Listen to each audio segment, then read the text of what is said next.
টাকা লেনদেনকে কেন্দ্র করে কাকার ক্ষেতে তিল গাছ কেটে লণ্ডভণ্ড করে দেয় দুই ভাতিজা। ঘটনা মেলাঘর চর ঝুলন্ত ব্রিজ সংলগ্ন এলাকায়।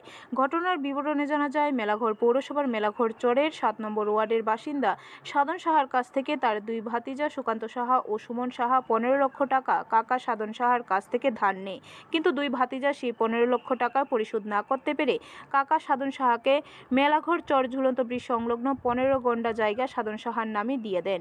আর সেই জায়গা পেয়ে সাধন সাহা বিভিন্ন ধরনের ফসলের চাষ করতে থাকেন।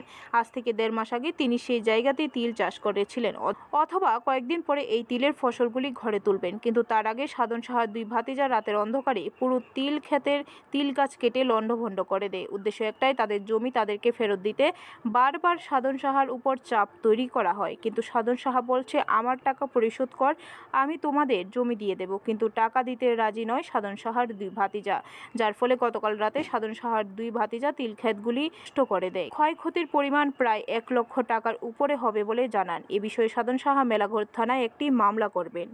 ভাতিজা সুকান্ত সাহা টেহান আছে, আমি ১৫ লাখ টাকা পয়সা দিয়ে লাইব, দিলে আমি ক্ষেত ছেড়ে যাম। আচ্ছা, টেয়া দেয় না, টাকা দেয় না, টাকার বদলে টাকা দিছি। থানাত গেছি কাগজপত্র লইয়া, থানাওয়ালা কইছে যাও না, কাগজ দিয়ে আছি আমি, আমের বাইরে সিটি। ব্যুরো রিপোর্ট, খবর ত্রিপুরা।